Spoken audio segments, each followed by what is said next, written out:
ಎಲ್ಲ ನನ್ನ ಪ್ರೀತಿಯ ವೀಕ್ಷಕರಿಗೆ ನಿಮ್ಮ ರಘುರಾಮ್ ಮಾಡುವ ಆತ್ಮೀಯ ನಮಸ್ಕಾರಗಳು. ಮತ್ತೆ ನಿಮ್ಮ ರಘುರಾಮ್ ಬಂದು ಈ ಸಿನಿಮಾ ಸರಸ್ವತಿಯಲ್ಲಿ ಇನ್ನೊಂದು ಹೊಸ ಸತ್ಯ ಕತೆ, ಒಂದು ಸತ್ಯವಾದ ಜಾಗನ ತೋರಿಸೋದಕ್ಕೆ ಸಿದ್ಧವಾಗಾಯಿತು. ನಾನೀಗ ಹೇಳೋಕೆ ಹೊರಟಿರೋ ಕತೆ ಕನ್ನಡ ಚಿತ್ರರಂಗದ ಧೀಮಂತ, ಹೃದಯವಂತ, ಅಜಾನುಬಾಹು ನಿರ್ಮಾಪಕ ಶ್ರೀ ಎಂ ಪಿ ಶಂಕರ್ ಅವ್ರ ಬಗ್ಗೆ. ಎಂ ಪಿ ಶಂಕರ್ನವರು ನಮ್ಮ ಮೈಸೂರಿನವರು, ನಾನು ಮೈಸೂರಿನವನು. ಒಂದು ಸಣ್ಣ ಫ್ಲ್ಯಾಶ್ ಬ್ಯಾಕ್ ಇದೆ, ಅದನ್ನು ಹೇಳೋದಕ್ಕೆ ಮುಂಚೆ, ಮೇನ್ ಟಾಪಿಕ್ ಬರೋಕ್ಕೆ ಮುಂಚೆ, ಭಾರತೀಯ ಚಿತ್ರರಂಗ ಕಂಡ ಪ್ರಾಣಿಗಳನ್ನ ಇಟ್ಟು ಸಿನಿಮಾ ಮಾಡೋದ್ರಲ್ಲಿ ತೇವರ್ ಫಿಲ್ಮ್ಸ್ ಅಂತ ಅಂದಿನ ಮದ್ರಾಸ್ ಬೇಸ್ಡ್ ಕಂಪ್ನಿ, ಅವರು ಶ್ರೀ ಚಿನ್ನಪ್ಪ ಅಂತ ನಿರ್ಮಾಪಕರು, ಭಾಳ ದೊಡ್ಡ ನಿರ್ಮಾಪಕರು, ಇಡೀ ಭಾರತದಲ್ಲೇ ಹೆಸರು ಮಾಡಿದವರು. ರಾಜೇಶ್ ಖನ್ನಾ ಅವ್ರನ್ನ ಇಟ್ಬಿಟ್ಟು ಹಾತಿ ಮೇರಾ ಸಾತಿ ಅನ್ನೋ ಒಂದು ಸಿನಿಮಾನ ನಿರ್ಮಾಣ ಮಾಡಿದರು. ತಮಿಳಲ್ಲಿ ಸಾಕಷ್ಟು ಸಿನಿಮಾಗಳು ಈ ಪ್ರಾಣಿಯ ಸಾಹಸಗಳು ಒಳಗೊಂಡ ಚಿತ್ರಗಳಿಗೆ ಅವರೊಂದು ಬ್ರ್ಯಾಂಡ್ ಅವರೇ ಫಸ್ಟ್ ಕ್ರಿಯೇಟ್ ಮಾಡಿದ್ದು ಇಂಡಿಯನ್ ಸಿನಿಮಾ ಇಂಡಸ್ಟ್ರಿನಲ್ಲಿ. ಅದೇ ರೀತಿ ನಮ್ಮ ಕನ್ನಡ ಚಿತ್ರರಂಗದಲ್ಲಿ ಆ ಒಂದು ಬ್ರ್ಯಾಂಡ್ನ ತಂದವರು ನಮ್ಮ ಶ್ರೀ ಎಂ ಪಿ ಶಂಕರ್ ಅವರು. ಭರಣಿ ಚಿತ್ರ ಅವರ ಬ್ಯಾನರ್ ನೇಮ್. ಭರಣಿ ಚಿತ್ರದ ಮೂಲಕ ಅದು ಗಂಧದ ಗುಡಿ ಇರ್ಬೋದು, ಮೃಗಾಲಯ ಇರ್ಬೋದು, ಕಾಡಿನ ರಾಜ ಇರ್ಬೋದು, ಅದ್ಭುತವಾದ ಸಾಹಸಮಯ ಅನಿಮಲ್ ಬೇಸ್ ಸಿನಿಮಾಗಳನ್ನ ಎಂ ಪಿ ಶಂಕರ್ ಸರ್ ನಿರ್ಮಾಣ ಮಾಡಿದ್ದಾರೆ. ಅವರು ನಿಮಗೆಲ್ಲ ಗೊತ್ತಿರೋ ಹಾಗೆ ಎಂ ಪಿ ಶಂಕರ್ ಅಂತಾರಂಗೆ ನಮಗೆಲ್ಲ ಮೊದಲು ಜ್ಞಾಪಕ ಬರೋದು ಸತ್ಯ ಹರಿಶ್ಚಂದ್ರ, ಕುಲದಲ್ಲಿ ಕೀಳಿ ಯಾವುದು ಅನ್ನೋದು. ಸಾಕಷ್ಟು ವಿಭಿನ್ನ ಪಾತ್ರಗಳ ಮೂಲಕ ನಮ್ಮನ್ನೆಲ್ಲ ರಂಜನೆ ಕೊಟ್ಟಿದ್ದಾರೆ. ಎಂ ಪಿ ಶಂಕರ್ ಎಂಥ ನಿರ್ಮಾಪಕರು ಅಂದರೆ, ಅವರು ಕಲಾವಿದರಾಗಿ ಬಂದು ಔಟ್ಡೋರ್ ಯೂನಿಟ್ ಮಾಡಿದ್ರು, ಭರಣಿ ಯೂನಿಟ್ ಅಂತ ನಿರ್ಮಾಣ ಸಂಸ್ಥೆ ಮಾಡಿದ್ರು, ಅವರೇ ಕಥೆ ಬರೆದ್ರು. ಆ್ಯಂಡ್ ಮೃಗಾಲಯ ಅನ್ನೋ ಒಂದು ಸಿನಿಮಾ ಪರ್ಟಿಕ್ಯುಲರ್ಲಿ ನಾನು ಏನಕ್ಕೆ ಹೇಳ್ತಿದ್ದೀನಿ ಅಂದರೆ, ಆ ಸಿನಿಮಾ ಇವತ್ತಿಗೂ ಕೂಡ ಝೂನಲ್ಲಿ ಹಂಗೆ ಶೂಟ್ ಮಾಡೋಕ್ಕಾಗಲ್ಲ. ಆವತ್ತಿನ ದಿವಸದಲ್ಲೇ ಮೈಸೂರು ಝೂನಲ್ಲಿ ಅಂಬರೀಷ್ ಅಣ್ಣನ ಇಟ್ಬಿಟ್ಟು ಅಷ್ಟು ಅದ್ಭುತವಾಗಿ ಶೂಟ್ ಮಾಡಿದರು. ಆ್ಯಂಡ್ ಪಿಕ್ಚರ್ ಕ್ಲೈಮ್ಯಾಕ್ಸ್ ಹತ್ತತ್ರ ಕಾನ್ಸೆಪ್ಟೇ ಆಗಿದೆ. ಪ್ರಾಣಿಗಳೆಲ್ಲ ಏನೋ ಡ್ರಗ್ಸ್ ಇಂಜೆಕ್ಟ್ ಮಾಡೋ ತಕ್ಷಣ ಅದರ ಎಫೆಕ್ಟ್ ಆಗಿ ರೋಡ್ಗಳು, ಮೈಸೂರು ನಮ್ಮ ಸಯಾಜಿರಾವ್ ರೋಡು, KR ಸರ್ಕಲ್ಲು, ಇಲ್ಲಿಗೆಲ್ಲ ಆನೆ, ಹುಲಿ ರೋಡ್ನಲ್ಲಿ ಇಟ್ಬಿಟ್ಟು ನೈಟ್ ಎಫೆಕ್ಟಲ್ಲಿ ಕೆಲವು ಜೂನಿಯರ್ಸ್ ಇಟ್ಬಿಟ್ಟು ಶೂಟ್ ಮಾಡಿದ್ದಾರೆ. ಈ ಥರ ಸಾಹಸ ಎಲ್ಲ ಸಾಧ್ಯನೇ ಇಲ್ಲ ಬೇರೆಯವ್ರ ಕೈನಲ್ಲಿ. ಇಮ್ಯಾಜಿನ್ ಮಾಡ್ಕೊಳ್ಳೋದಕ್ಕೆ ಕಷ್ಟ ಆಗುತ್ತೆ. ಅಂಥ ದೊಡ್ಡ ನಿರ್ಮಾಪಕ. ಆ್ಯಂಡ್ ಅವ್ರ ಮನೆಯಲ್ಲಿ ತುಂಬ ಸಿನಿಮಾಗಳು ಶೂಟಿಂಗು ಆಗಿದೆ. ಕುಮಾರ್ ಬಂಗಾರಪ್ಪ ಅವರ ಶರವೇಗದ ಸರದಾರ, ಆಮೇಲೆ ಅವ್ರ ನಿರ್ಮಾಣದ ಅವ್ರು ತುಂಬ ಮಾಡಿದ್ದಾರೆ. ಬಟ್ ಬೇರೆಯವ್ರಿಗೂ ಅವರ ಮೈಸೂರಿನಲ್ಲಿ ಮನೆ ಬೇಕು ಅಂದರೆ ಶೂಟಿಂಗ್ ಕೊಡೋರು ನಮ್ಮ ಎಂ ಪಿ ಶಂಕರ್ ಸಾಹೇಬರು. ಈಗ ಮುಖ್ಯವಾದ ಒಂದು ಕತೆಗೆ ಬರ್ತೀನಿ, ಅಂದರೆ ಮೇಯ್ನ್ ಟಾಪಿಕ್ಕು. ಇಲ್ಲಿ ನೋಡಿ, ಈ ಜಾಗ ಇದೆಯಲ್ಲ, ಇದು ಇವಾಗ ಹೀಗಿದೆ. ಇದು ನಮ್ಮ ಮೈಸೂರಿನ ಕಾಳಿದಾಸ ರಸ್ತೆಯಿಂದ ಮುಂದಕ್ಕೆ ಬಂದರೆ ಇಲ್ಲಿ ಕಾಣೋವಂಥ ಒಂದು ಸರ್ಕಲ್. ಇದಕ್ಕೆ ಪಂಚವಟಿ ಸರ್ಕಲ್ ಅಂತ ಕರೀತಾ ಇದ್ರು ಅವಾಗ. ಇಲ್ಲಿ ಕಾಣಿಸ್ತಿದೆಯಲ್ಲ, ಇದು ಈ ಜಾಗದಲ್ಲೇ ನಮ್ಮ ಎಂ ಪಿ ಶಂಕರ್ ಸರ್ ಅವರ ಮನೆ ಒಂದು ಐಕಾನಿಕ್ ಪ್ಲೇಸ್ ಆದಂಥ ಜಾಗ.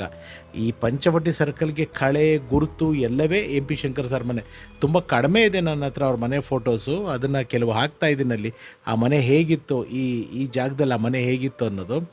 ನನಗೆ ನಮ್ಮನೆ ಅಲ್ಲೇ ಮುಂದೆ ಜಯಲಕ್ಷ್ಮೀಪುರಮಲ್ಲಿ ಇಲ್ಲಿ ಶೂಟಿಂಗ್ಗಳು ನಡೆದಾಗ ಹೋಗ್ತಾ ಇದ್ದೆ. ಕಾಡಿನ ರಾಜ ಸಿನಿಮಾದಲ್ಲಿ ಪ್ರಭಾಕರ್ ಸರ್ದು ಮನೆ, ಅಂದರೆ ಸೆಟ್ಟು ಮರದ ಮೇಲೆ ಹಾಕಿದಂಥ ಒಂದು ಮನೆ, ಬೇಸೆಲ್ಲ ಅಲ್ಲ, ಬರೀ ಗುಡಿಸ್ಲದ ಸ್ಟ್ರಕ್ಚರು ಆ ಥರದ್ದು. ಅದನ್ನು ಈ ಮನೆ ಕಾಂಪೌಂಡ್ ಒಳಗಡೆ ಇಟ್ಟಿದ್ರು. ಅದು ನೋಡೋಕ್ಕೆ ಹುಚ್ಚು ನನಗೆ. ಅಲ್ಲಿ ಹೋಗಿ ಕಾಂಪೌಂಡ್ ಹತ್ರ ಆ ಮನೆ ನೋಡ್ತಾ ಇದ್ದೆ. ಈ ಮನೆಗೆ ಅದರದ್ದೇ ಆದಂಥ ಒಂದು ಘನತೆ, ಗಾಂಭೀರ್ಯ, ಗೌರವ ಎಲ್ಲವೂ ಇದೆ. ಮೈಸೂರಿನ ನಮ್ಮ ಭಾಗದ ಜನಕ್ಕೆ ಅದು ಎಂ ಪಿ ಶಂಕರ್ ಮನೆ ಅಂದರೆ ಅದು ಒಂದು ತುಂಬ ದೊಡ್ಡ ಒಂದು ಐಕಾನಿಕ್ ಪ್ಲೇಸು.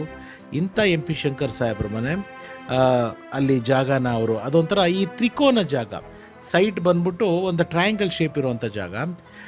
ಒಂದು ಗ್ರೀನ್ ಕಲರ್ ಪೇಂಟ್ ಇತ್ತು ಆ ಮನೆಗೆ, ಗ್ರಿಲ್ಗಳು, ಇವೆಲ್ಲನೂ ಈ ಕೆಲವು ಇರೋ ಫೋಟೋಸ್ಗಳನ್ನೇ ಹಾಕೋದನ್ನು ಮತ್ತೆ ರಿಪೀಟ್ ಮಾಡ್ತೀನಿ, ಅನ್ಯಥಾ ಭಾವಿಸ್ಬಿಡಿ, ಬೇರೆ ಫೋಟೋಸ್ ಇಲ್ಲ ನನ್ನ ಹತ್ರ. ಈ ಮನೇನ ಎಂ ಪಿ ಶಂಕರ್ ಸರ್ ಅವರು ಕೊಟ್ಬಿಟ್ಟು ಇಲ್ಲಿ ಇವಾಗ ಇದು ಯಾವುದೋ ಪ್ರೈವೇಟ್ ಪ್ರಾಪರ್ಟಿ, ಏನೋ ಅಪಾರ್ಟ್ಮೆಂಟ್ ಥರ ಬಂದಿದೆ. ಇಲ್ಲಿಂದ ಸ್ವಲ್ಪ ಮುಂದೆ ಬಂದರೆ ನೋಡಿ, ಇಲ್ಲಿ ಕಾಣ್ತಾ ಇದೆಯಲ್ಲ, ಇದು ವಿಜಯನಗರ ಅಂತ ಮೈಸೂರಿನಲ್ಲಿ. ವಿಜಯನಗರದಲ್ಲಿ ಎಂ ಪಿ ಶಂಕರ್ ಸಾಹೇಬ್ರ ಮನೆ. ಇಲ್ಲಿ ಈಗ ಅವರ ಮಗ ಶ್ರೀ ತಿಲಕ್ ಅವರು ಹಾಗೂ ಅವರ ಶ್ರೀಮತಿ ಉಮಾ ಮೇಡಮ್ ಅವರಿದ್ದಾರೆ. ನಾನು ಮೊನ್ನೆ ಮೈಸೂರು ಶೂಟ್ ಹೋಗಿರ್ಬೇಕಾದ್ರೆ ನನಗೆ ಯಾರೋ ಕೇಳಿದರು, ಹೀಗೆ ಚಂದಾದಾರ್ ಎಂ ಪಿ ಶಂಕರ್ ಮನೆಯನ್ನು ತೋರಿಸಿ ಅಂತ.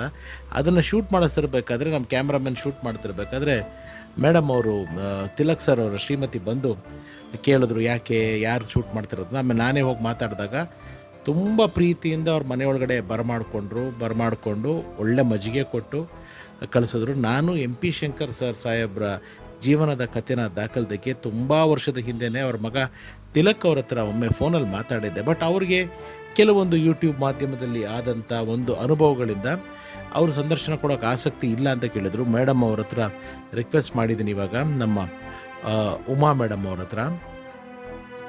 ಅವರು ತಿಲಕ್ ಸರ್ಗೆ ಹೇಳಿ, ತಿಲಕ್ ಸರ್ ನನಗೊಂದು ಅವಕಾಶ ಮಾಡಿಕೊಟ್ರೆ ಖಂಡಿತ ನಾನು MP ಶಂಕರ್ ಸಾಹೇಬರ ಬದುಕಿನ ಕಥೆಯನ್ನು ಅವ್ರ ಮಗನ ಮೂಲಕ ದಾಖಲಿಸೋದಕ್ಕೆ ಆಸೆ.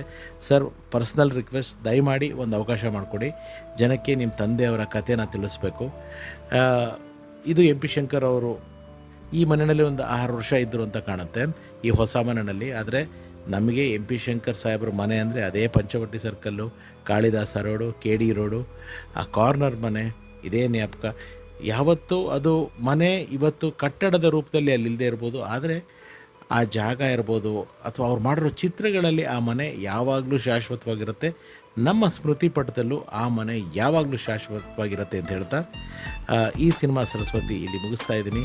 ಇದು ನಿಮಗೆ ಖುಷಿ ಕೊಟ್ಟಿದ್ದರೆ ನಮ್ಮ ಶ್ರಮ ಸಾರ್ಥಕ ಅಂತ ತಿಳಿಸ್ತಾ, ಮತ್ತೆ ಮುಂದಿನ ಸಿನಿಮಾ ಸರಸ್ವತಿಯಲ್ಲಿ ಇನ್ನೊಂದು ಹೊಸ ಸತ್ಯಕಥೆನ ಹೊತ್ತು ತೊಗೊಂಡು ಬರ್ತೀನಿ. ಎಲ್ರಿಗೂ ಒಳ್ಳೆಯದಾಗಲಿ. ಸರ್ವೇ ಜನ ಸುಖಿನೋ ಭವಂತು. ನಾನು ನಿಮ್ಮ ರಘುರಾಮ್. Love you all. ನಮಸ್ಕಾರ.